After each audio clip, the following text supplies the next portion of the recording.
and welcome to my YouTube channel. I'm Laura Rose and today I'm going to be doing part 2 of my bookshelf tour. So make sure you check out part 1 either after this video or before. It doesn't really matter. I'll link the other part over here, maybe, over here.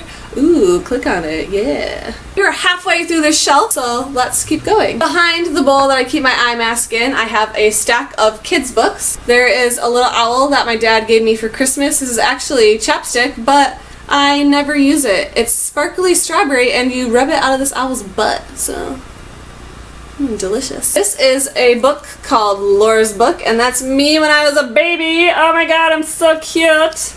And it's got a picture of me and my mom when she made like a sock puppet or something for me.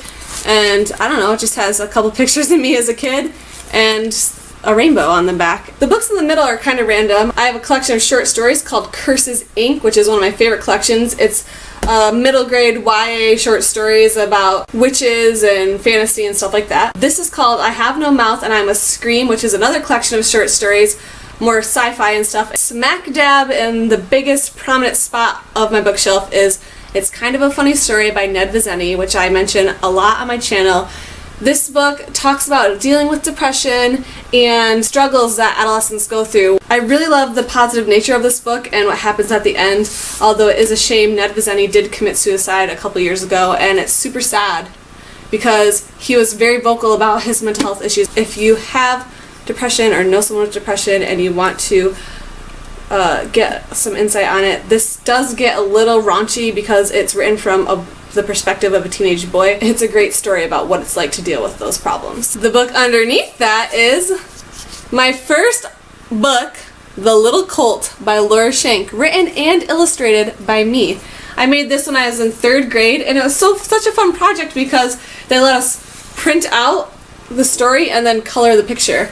So I was obsessed with horses when I was in elementary school. Of course, I made my story about a horse. In the back of the book is a photo of me in the 3rd grade, killing that headband, killing those glasses. I also have a book here called Will It Be Okay by Crescent Dragon Wagon, and this is a kid's book about all the things that kids are scared of and a mother reassuring her child that everything's going to be okay.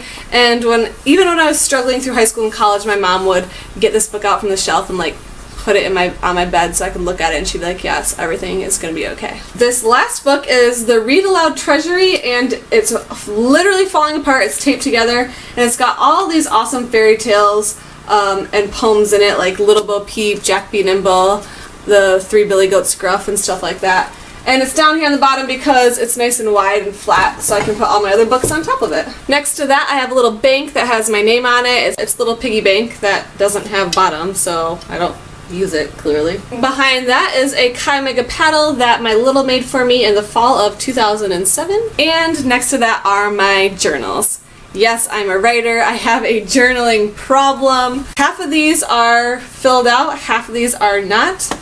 This is the one I want to get to soon. Slithering Crest. I got this one for 25 cents at a garage sale. Like, are you kidding me? How could you say no? This one is a Star Wars Moleskine. Like, how can you go wrong? And the one flat down here is actually the one that I'm currently working on. Oh my god, it's getting hot. I have like 40 lights on right now.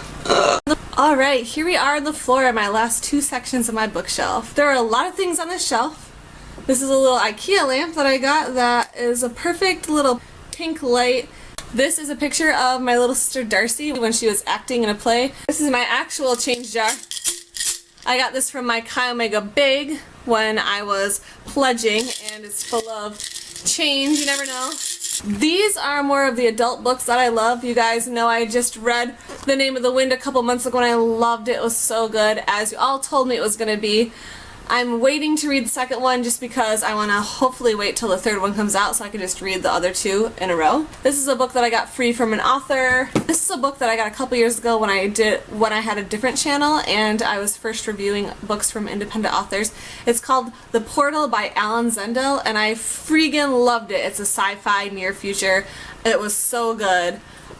So good that I kept it on my bookshelf because I'll definitely read it again someday. This is Table 9 by C.K. Connors. He sent me this when he found my channel. I review this on my site. I will link that if you want to go see this short story. It's pretty good. This is called Skin. It's a collection of short stories by Roald Dahl, and they get kind of like creepy and dark, you know, not so much bubbly as all of his other children's stories are. Clearly I love Roald Dahl. I think the only person who has more books on my shelf is J.K. Rowling. Here is I Hope They Serve Beer in Hell, which I think is hilarious. Sue me. I thought it was funny. And of course, 10% Happier by Dan Harris, which I did a review on that book because it's one of my favorite books of all time. This is a little needlepoint that one of my friends made for me for Christmas. It says, "Bitch, I go to dreams with a suitcase," and there's a little suitcase right there. This is a little box that my friend got for me when he lived in India, and it's full of a bunch of change that is all foreign, which I might actually use someday because I do travel a lot, and a shark's tooth. The rest of the shelf is kids' books. These are all kids' picture books.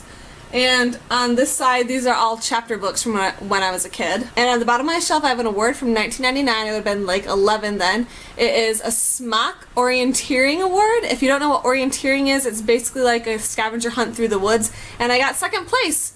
You are on a race to find as many of these little markers as you can. So, woo, go me. Down over here, this whole entire stack is kids books and picture books that I loved growing up.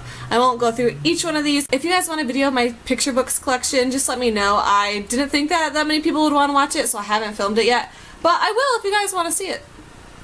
Maybe you really want to look at all the cool kids books I have. It'd be like a walk down memory lane because I bet you guys have read a bunch of these. I also have this really cool ceramic owl clock. I got this when I was a secretary of Chi Omega. I thought it was really fun, even though it's kind of creepy. Underneath the owl clock, I have Fun with the Kids by Sherry Lewis. She is the one who did Lamb Chop, and 2 Waldo books. I also have this little owl. Zach got this for me. It's actually an ornament, so I should probably go upstairs and put this in our Christmas collection so I can hang it on the tree next year, which I think I'm gonna do now that I said that, so he can just go over there. The last thing on my bookshelf are all these notebooks.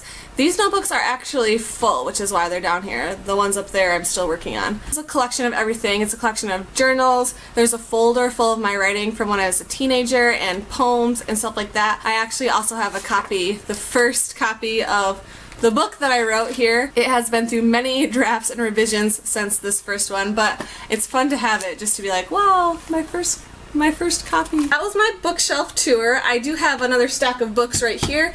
These are from my unhauled TBR. I'll link that video for you. I have to read them and decide whether I want to get rid of them or make a space for them on my bookshelf. So I'm still working on this pile. Hopefully I can get to it before October, which is when they all have to go away if I haven't read them yet. Thank you guys so much for watching. Let me know what you thought of my bookshelf, what you thought of this video. Make sure you like, comment, and subscribe.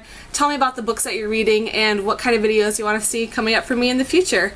And as always, have a glittery day! I put on lots of glitter for you guys for this video, so